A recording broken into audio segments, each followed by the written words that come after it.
नीतीश कुमार जा रहे हैं, सम्राट चौधरी आ रहे हैं। ये आज की खबर ही नहीं बल्कि बिहार और देश की राजनीति में आया एक बड़ा बदलाव।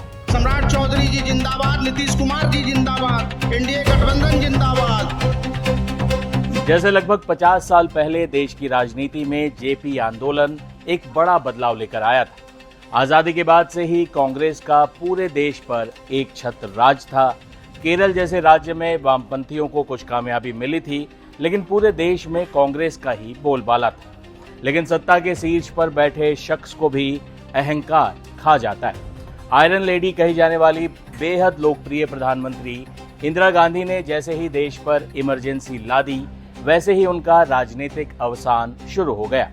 यही से महान स्वतंत्रता सेनानी जयप्रकाश नारायण की अगुवाई में गुजरात और बिहार में छात्र आंदोलन शुरू होता है, जो बाद में चलकर इंदिरा गांधी की सत्ता ही पलट देता है। जेपी आंदोलन को 50 साल का वक्त बीत चुका है और आज 14 अप्रैल को जेपी आंदोलन का आखिरी किरदार भी पर्दे से विदा हो रहा है। नीतीश कुमार ने बिहार के मुख्यमंत्री पद से इस्तीफा दे दिया है। इसके साथ ही जेपी आंदोलन से निकले आखिरी नेता ने एक तरह से अपनी राजनीतिक विदाई के दस्तावेज पर दस्तखत कर दिए हैं। जेपी आंदोलन से निकले नेताओं ने पिछले 4 दशक से बिहार की राजनीति को चलाया है।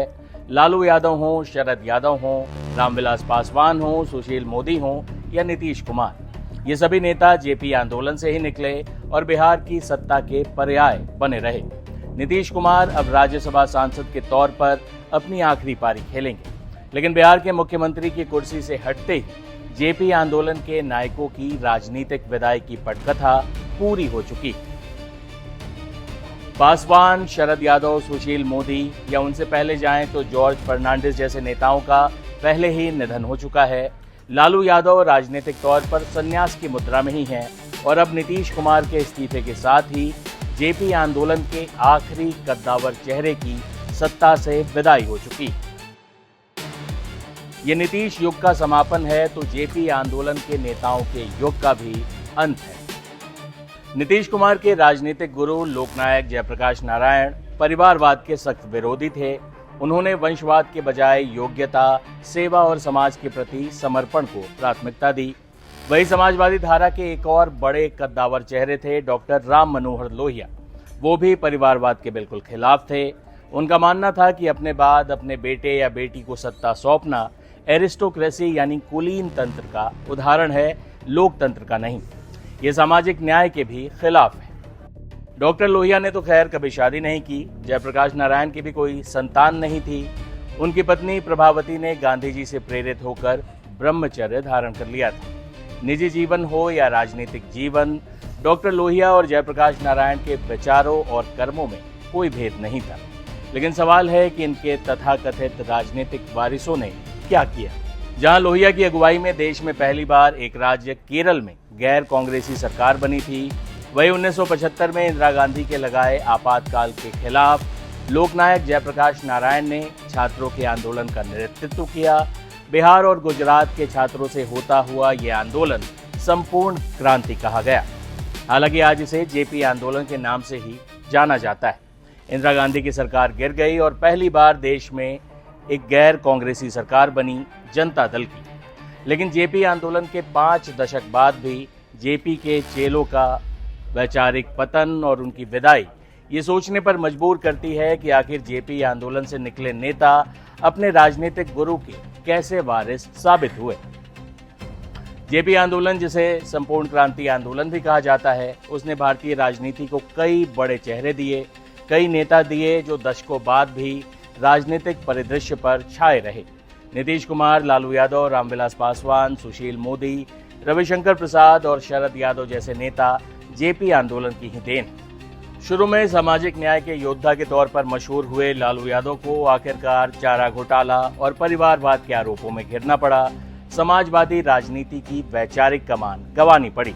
नीतीश कुमार यहीं पर सबसे अलग थे।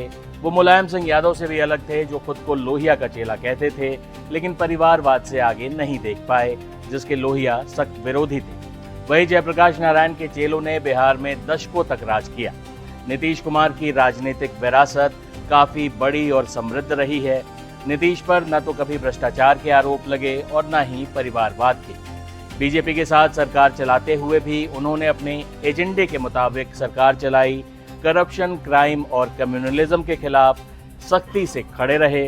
नीतीश कुमार जो रेल मंत्री रहते हुए गायसाल एक्सीडेंट के बाद इस्तीफा दे देते हैं नैतिकता के आधार पर, नीतीश कुमार जो बिना किसी के कहे बिहार के मुख्यमंत्री पद से इस्तीफा देकर महादलित समुदाय से आने वाले जीतन राम मांझी को मुख्यमंत्री बना देते हैं। हालांकि यही नीतीश कुमार हैं जिन्हें सत्ता के लिए पलटू राम भी कहा गया। वैसे ये वर्तमान राजनीति में कोई बड़ा आरोप नहीं है। नीतीश कुमार ने न तो किसी की पार्टी तोड़ी, बल्कि अपने ही पार्टनर अपने पसंद से चुने, जिसकी वजह से उन्हें पलटू राम की उपाधि दे दी गई विपक्षियों द्वारा। लेकिन अपने राजनीतिक जीवन के आखिर में नीतीश कुमार ने अपनी अचानक विदाई से सबको हैरान कर दिया है।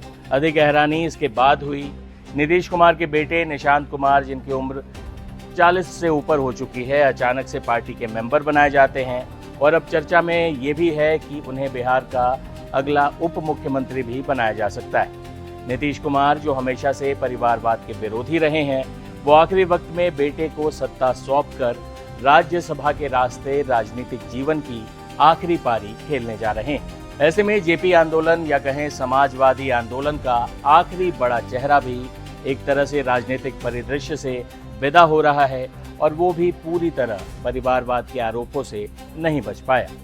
ऐसे में नीतीश कुमार के इस्तीफे के बाद से समाजवादी राजनीति के समापन के संकेत मिल रहे हैं।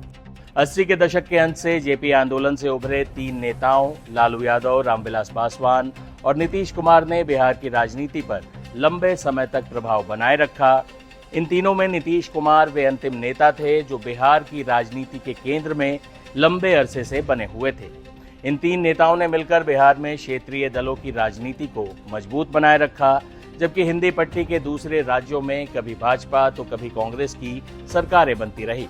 नीतीश कुमार के बिहार की सक्रिय राजनीति से हटने के साथ ही यहाँ की राजनीति भी एक नए दौर में प्रवेश कर रही है, जिससे भाजपा और जदयू दोनों ही काफी हद तक अपरिचित हैं। सबसे बड़ी चुनौती नीतीश की पार्टी जेडीयू के सामने है, क्योंकि इस पार्टी की राजनीतिक पहचान ही लंबे समय से नीतीश कुमार से ही जुड़ी रही। एक तरह से कहा जाए तो नीतीश कुमार ही जदयू रहे हैं और जदयू का पूरा मतलब नीतीश कुमार रहा है। जीरो हमने इन्वेंट किया, हमने बताया दुनिया को, जहां योग है वहां रोग नहीं। सबसे पुरानी सभ्यता है हमारी। गुलामी से तो और देश भी लड़े भाई, पर आजादी के लिए अहिंसा का रास्ता बस हमारा था।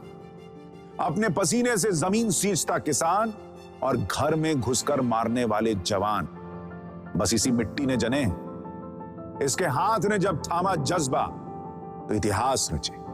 कदम बढ़ाए तो चांद का वो हिस्सा चूमा भाई, जहां कोई कभी नहीं पहुंचा। आज पूरी दुनिया में शान से लहरा रहा है तिरंगा, और इसके पीछे है गर्व से भरी अनगिनत कहानियां जो लिखी जा चुकी हैं और लिखी जा रही हैं, जिन्हें मैं सुनाऊंगा राष्ट्रगर्व रोज शाम 6:25 पर।